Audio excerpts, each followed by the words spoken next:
TF2's summer update for 2025 is finally here, and with it we got the usual batch of new maps, cosmetics, taunts, and minor changes. And honestly, this is the best time to be playing the game right now for a multitude of reasons.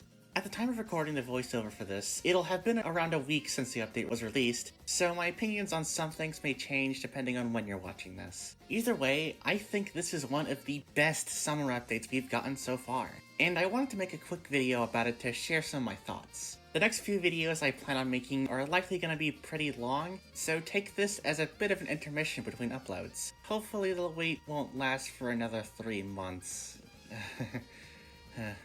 But enough preamble. Let's go over each addition in the update, starting with the maps. Right off the bat, a lot of the maps added in the update were a part of the offshore community event, so you'll notice a lot of them are based around oil rigs, docks, or even just being underwater.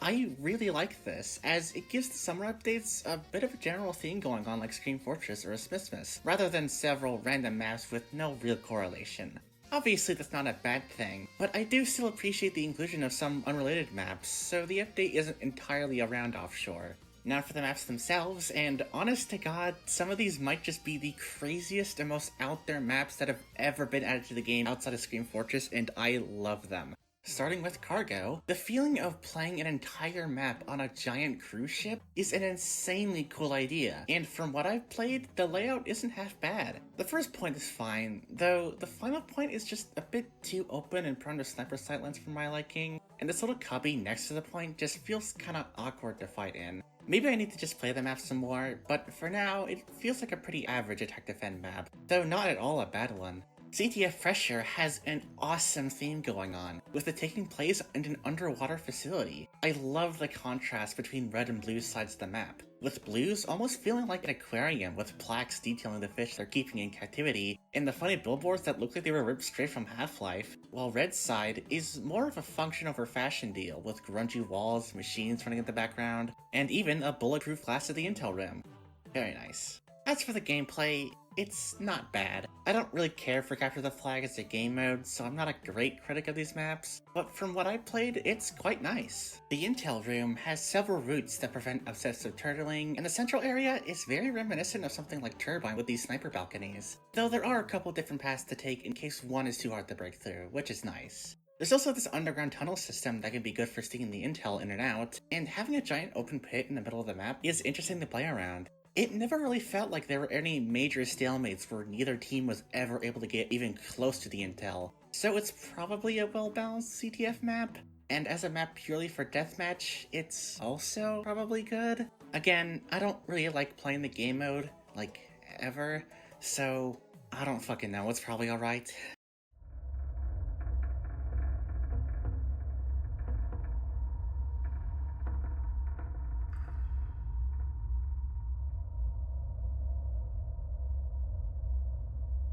Blowouts is a pretty standard Koth map, but that definitely doesn't mean it's bad. I like the use of elevations for the map, and the central area can be fun to fight in, though the oil pump in the center always felt a bit too awkward for my liking. It does help against sniper sightlines though, so that's nice at least.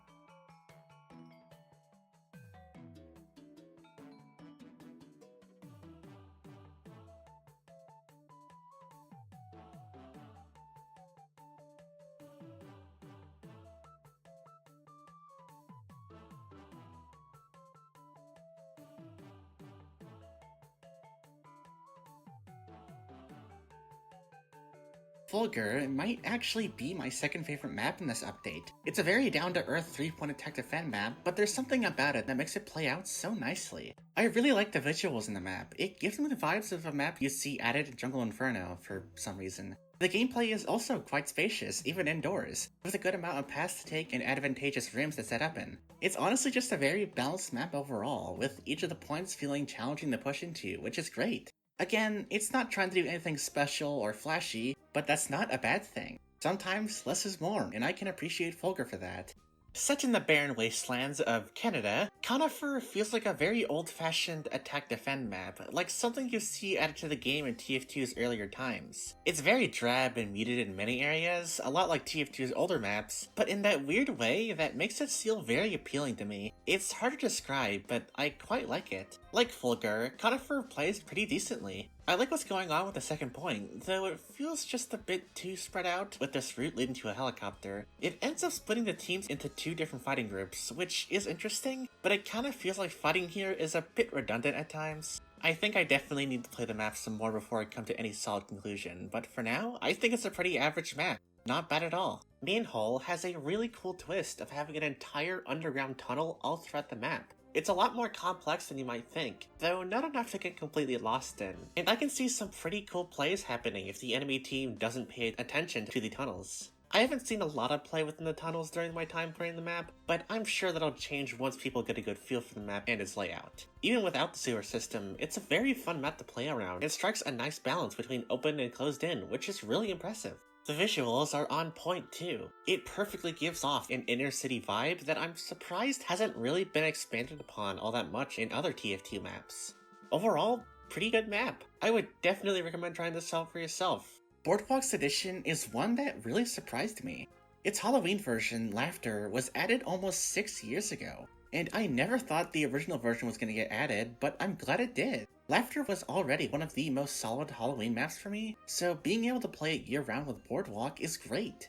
I love the cute little details in games you can actually interact with, like the shooting gallery in Spawn, this tunnel that can either be scary or seductive depending on which side you're on, and the House of Mirrors is genuinely such a fun detail. I am seriously interested in how they managed to pull this off, since it actually mirrors what you're doing in real time, which was something I've only ever seen in water, and even that was pretty subtle. Much like Manhole, I kind of struggled to find anything else to say about Boardwalk. It's just a really solid cost map overall, and I'm really glad it finally got added. Better late than never, I guess. Then there's friggin' Demolition, definitely the most polarizing map added in this update, with people thinking it as either one of the best Koth maps or one of the worst. It is an insanely small map, easily the smallest in the game by a wide margin, and because of how close the point is to your spawn room, there's gonna be constant chaos right from the jump. One thing I really like about this map is how the quickest route to the point is closed off to the team who has it, forcing them to take a much longer route. It's a really unique and quite well balanced way to give the other team a fighting chance, and it makes engineers' teleporters especially useful. When I first started playing this map, I honestly really did not like it. It just felt way too cramped and chaotic with like 5 different projectiles hurtling towards you at once from different directions, and that is very much still true. This seriously might just be the most chaotic map in the game so far. But after playing the map some more and getting used to its layout and mechanics, it all clicked. This constant fighting is such a gigantic clusterfuck, but it manages to be insanely fun and strategic. The gimmick with the shortcut being locked off is such a cool way to make death all the more punishing, and those moments where you have a teleporter up and running, or your entire team throwing everything they have at the point while both teams are in overtime, my god dude, this map makes me feel alive and I absolutely love it. This is easily my favorite map added in this update, and one of my new favorite Koth maps in general. Don't get me wrong, not everyone is going to enjoy this, but please give this map a fair chance. You may not like it, or hell, you may even end up despising it, but personally, I absolutely adore it. The Transrise Easter egg is pretty cool too.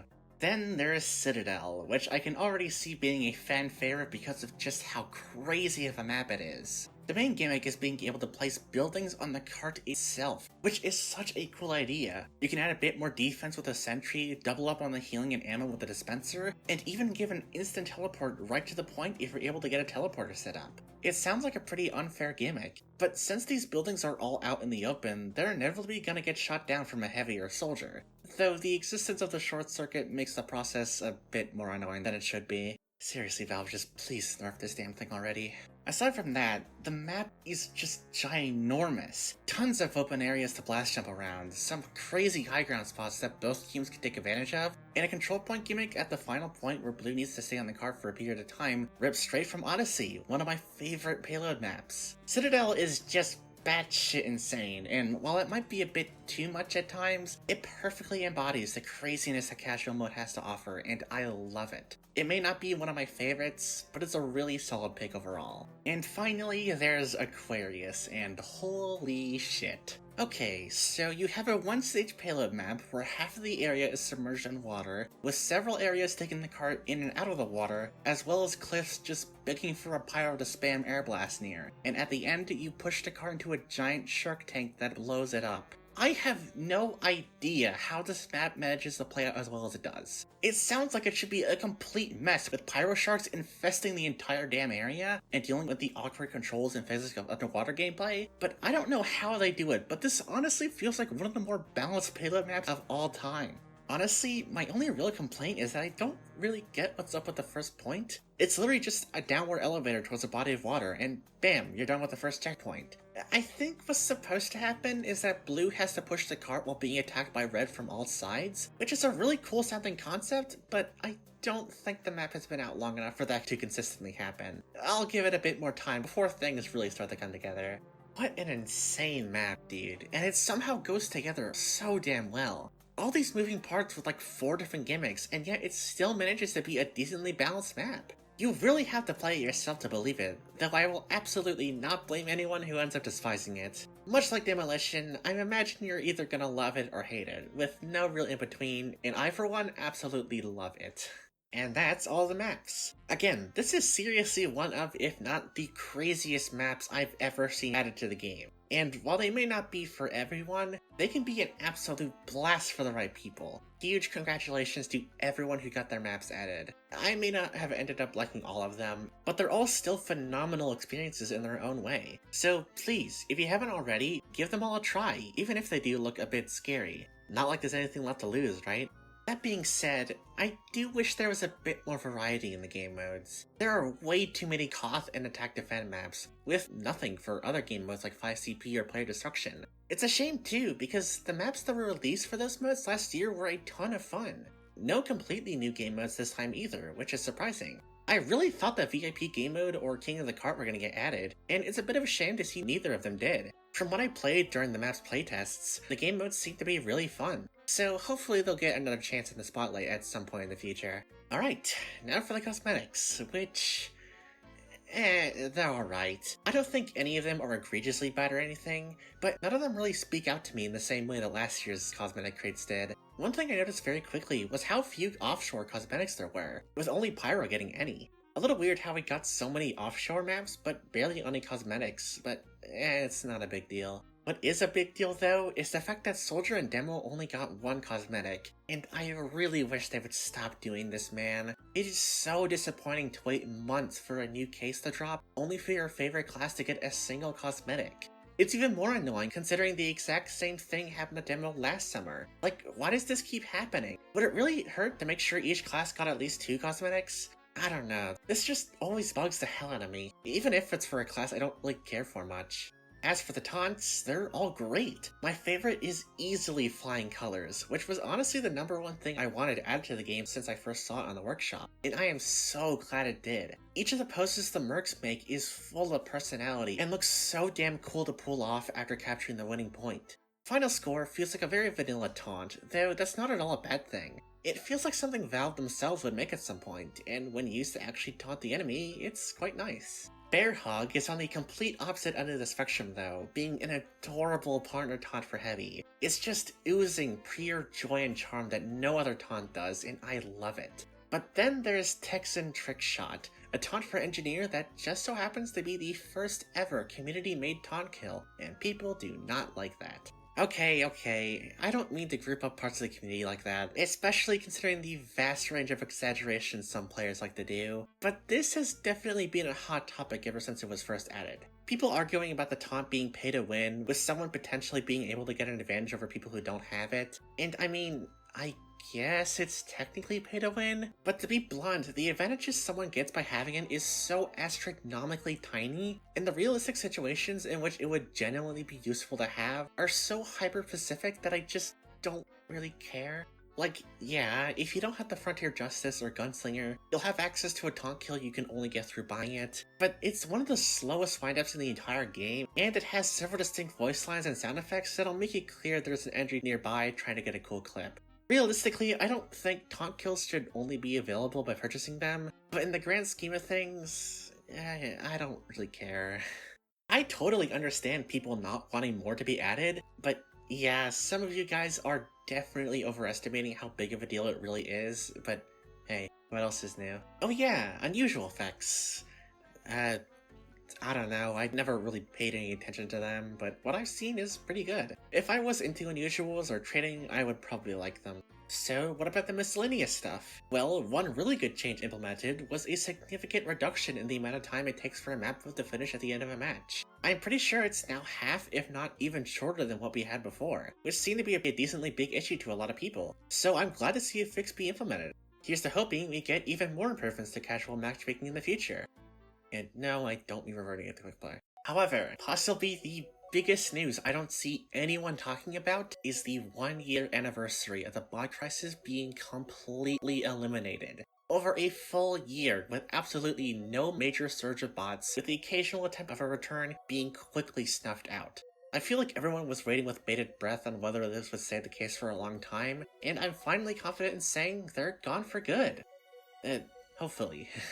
I don't want to be thrown into the stocks and have demands thrown at me if they do come back. But I guess that's just the type of thing we are all used to with Valve. You never really know what's going on behind those doors, and for now, I think I'm alright with that. Either way, there is no better time to take advantage of this bot-free era than now. Seriously, I can't believe I'm actually saying this, but after several straight years of no hope on the horizon, this is genuinely the best time to be playing TF2 right now. If you are like me and lost interest in the game after having to deal with the constant headaches of the bot crisis and Valve's seemingly years-long ignorance of it, or if you were interested in trying the game for the first time but didn't want to get caught up in that mess, now is a better time than ever to get into it, whether as a returning veteran or a brand new player. And that's not even everything to look forward to this year. There's still that elusive Man vs. Machine update on the horizon, as well as the typical Scream Fortress and Smithmas updates later in the year. 2024 was a damn good year for TF2 as a whole, so let's do what we can to make the rest of 2025 even better. Sure, it may not be as flashy, exciting, or game-changing as the major updates we got in a bygone era, but if this is the reality we're in, then so be it. Not like there's any reason to stop playing the game now, right?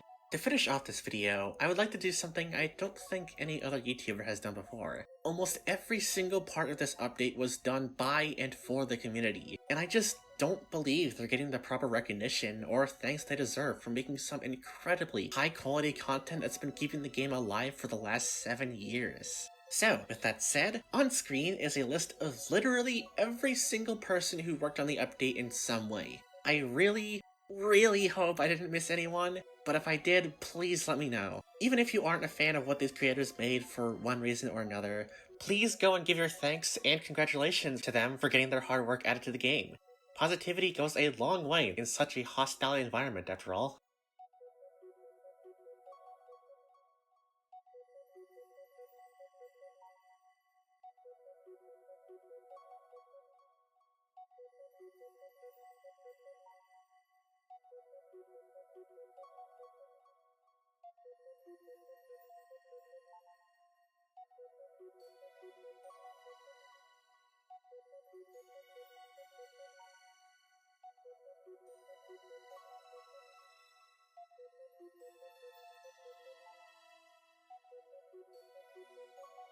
And with that, I think I've covered just about everything there is to in this update. Congrats again to everyone whose creations got added, and until next time, have fun, and I'll see you all in the MVM update.